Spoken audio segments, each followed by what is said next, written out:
Ahora bien, Popper es consciente que las teorías se van montando una sobre la otra. El objetivo de toda teoría es que sirva de base, de eslabón, para que una nueva teoría mejor, más fuerte, con más poder explicativo, la absorba y la supere.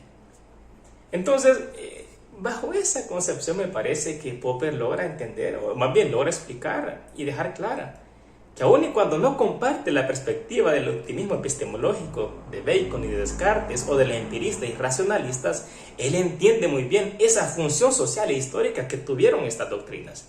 Dicen, miren, esta doctrina del optimismo epistemológico, aun y cuando yo no lo comparta, pero yo entiendo que en aquel momento sirvieron de una revolución, le dieron al hombre, al ser humano, la capacidad de confiar en sí, decir, miren, rompan la autoridad, rompan la tradición. El ser humano por sí mismo es capaz de conocer. Popper dirá, miren, en la prehistoria encontramos a Platón como centro o como origen o como punto de partida relativa a la doctrina racionalista de la verdad manifiesta en la forma de Vericitas Dei, es decir, la verdad derivada de Dios o de origen divino. Y dirá Popper, miren, lo que sucede es que en este contexto de los primeros filósofos o de la cultura antigua siempre hay una revisión a autoridades divinas o autoridades que requieren mostrarnos una fuente. Por ejemplo, los primeros que hacen referencia a una fuente de verdad o a una fuente de conocimiento lo encontramos en los poetas. Hesiodo y Heródoto, por ejemplo, hacen referencia a las musas, por ejemplo, las musas como garantía de verdad, como garantía de conocimiento. Y así vamos a encontrar también a Heráclito o a Parménides. Heráclito que va a hablar, por ejemplo, como poseído de Zeus, dios de sabiduría, por ejemplo, en la mitología o en la historia antigua, o en el caso de Parménides, que va a ser guiado por la diosa Dike, guardiana del conocimiento y de la verdad, por ejemplo. Entonces, dice Popper, encontramos que en el contexto del pensamiento antiguo hay una relación directa a buscar fuentes de conocimiento. Ya decíamos los poetas, ya decíamos el caso de Heráclito, el caso de Parménides, pero también Platón. Platón también encuentra que en el mundo del intelecto hay una fuente de conocimiento. Y es bien interesante cómo cita la relación de Platón en este punto, demostrando ese optimismo epistemológico en Platón al decir, miren, según Platón, la naturaleza está emparentada, está íntimamente conectada. Entonces todos los seres humanos conocemos todo. Antes de nacer lo conocemos todo. Los seres humanos antes del nacimiento lo conocemos todo, insiste. Pero a raíz del nacimiento, con la caída, olvidamos. Pero cuando nos encontramos con la verdad, hay un redescubrimiento, un reencuentro con lo que ya conocíamos según la perspectiva platónica. ¿Qué está diciendo Popper? Miren, cuando leo a Platón, yo lo que encuentro en él es otra forma de idealismo que se centra en la verdad manifiesta, donde creemos que el ser humano tiene la capacidad de conocer y de conocer fácil la verdad. Porque Platón no está diciendo, miren, todos los seres humanos antes de nacer conocemos, porque la naturaleza está emparentada.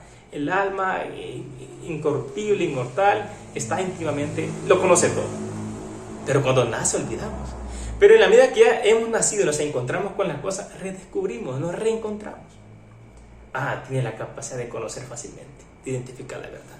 Y contra eso Popper pues no está de acuerdo. Entonces dice, miren, la perspectiva racionalista de Descartes la encontramos de alguna manera conectada con Platón. Hay un optimismo epistemológico en Platón. Pero parece interesante, dice Popper, que cuando leemos la República, ese optimismo epistemológico pareció que fue superado y ahora hablamos de un pesimismo epistemológico en el caso de Platón. Aquella famosa alegoría de la caverna, donde no todos van a conocer la verdad final. No todos, solamente aquellos que tienen la capacidad de salir y observar la superficie. Es decir, quiere decir que Platón pareciera que cambió su postura y es, no todos pueden conocer por más alma emparentada que tengan con toda la naturaleza. solo algunos. Examina esta doctrina de la verdad manifiesta en la perspectiva empírica de Bacon, por ejemplo, de la naturaleza como un libro abierto, el que puede ser leído tal y como es por todos los seres humanos. Él va a decir, Popper nos dirá, miren, con Bacon encontramos lo siguiente, nos dirá que cuando el ser humano lee, identifica, observa, logra percibir la naturaleza tal y como es, pues conoce la verdad. Hay una aproximación a la epistemia, ¿sí? La verdad, el conocimiento, la epistemia. Pero cuando no logra conocer esa naturaleza, ¿por qué? Por el prejuicio, por las anticipaciones, por lo conjetural, por lo hipotético. Cuando el ser humano tiene la capacidad de hacer a un lado aquello que simplemente es conjetural, entonces se centra en la doxa. No en la epistemia, sino que en la doxa, en un conocimiento vulgar o un conocimiento que en el fondo no goza de carácter verdadero o de objetividad.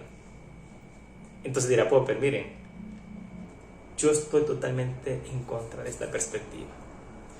No es la seguridad, no es la epistemia la que nutre a la ciencia. La ciencia no ha avanzado de seguridad en seguridad, la ciencia ha avanzado de error tras error. Es la conjetura, la suposición, la creencia, la tentativa la que nos ha permitido avanzar como seres humanos. Yo creo, dice él, que el conocimiento se centra en lo conjetural, es la doxa, es lo provisional lo que nos orienta, lo que nos guía. Entonces, aquí vemos una ruptura. Y él nos dice bien claro, miren, la teoría de la verdad manifiesta en la que se centra el empirista al decirnos que el ser humano puede conocer la verdad cuando se revela, cuando se desnuda, no es totalmente cierta. No es así. En realidad, el ser humano puede confiar en aquello que aún es provisional, pero confiar como una guía, no de manera absoluta.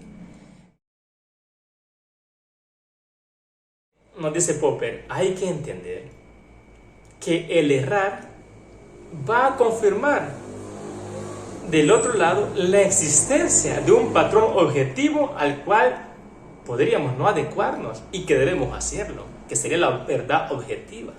En la medida que solamente confiamos en aquello absolutamente verdadero, de alguna manera de alguna forma anulamos esa guía o ese principio de verdad objetiva que tenemos que ir tras de ella. Entonces, de alguna manera, Popper nos está diciendo, miren, el conocimiento lo encontramos a través del error. La ciencia avanza por el método de el ensayo-error, ensayo-error. Y miren qué interesante esta premisa y a mi parecer una de las más importantes respecto a la práctica moral.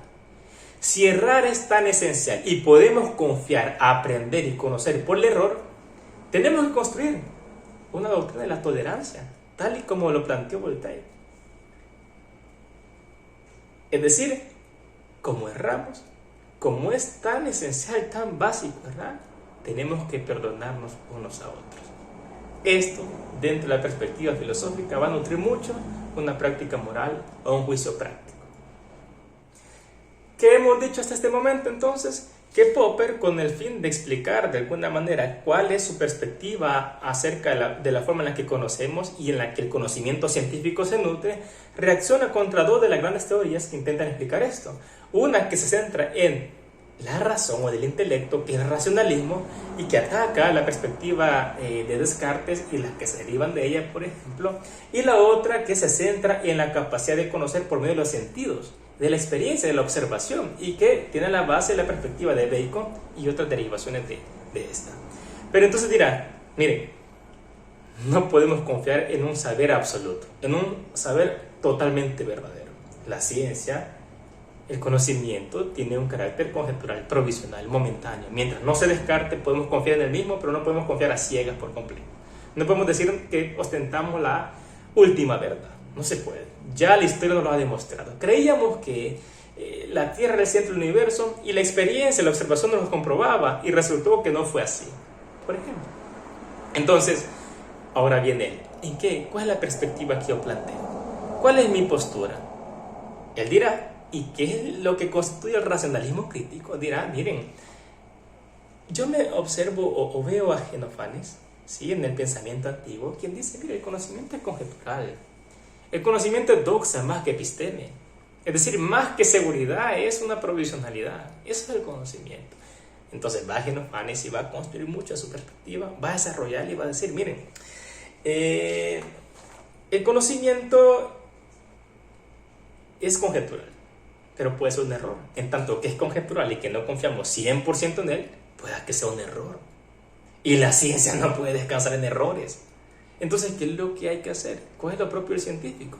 Someter a test, es decir, atacar ese conocimiento que lo damos por verdadero, pero provisionalmente, intentando verificar que en efecto no es verdadero.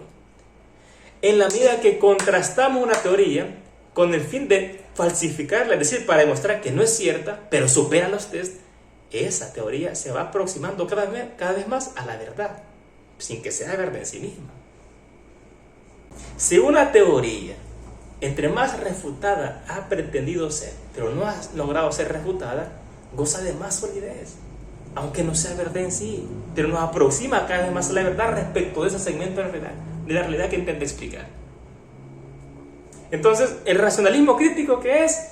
Bueno, construir explicaciones sobre el mundo que nos rodea, sobre la realidad que nos absorbe, sin darlas por absolutamente verdaderas, pero provisionalmente ciertas, provisionalmente. Y en tanto que provisionales, someterlas o enjuiciarlas, presentarlas a un tribunal de test, intentando comprobar que son falsas. Eso es lo crítico. Lo racional es que hay un debate, que nace en la razón, que no son las observaciones las que crean el conocimiento científico.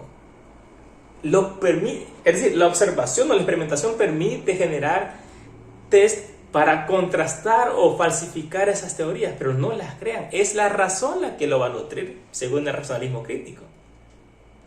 Entonces, dice Popper, la fuente del conocimiento no es tanto la razón ni tanto los sentidos, más bien la fuente del conocimiento científico es la capacidad que tiene una teoría de resistir la severidad de las comprobaciones de los test y que se mantienen firmes pese a la cantidad de comprobaciones a las que se ha presentado y que las ha superado.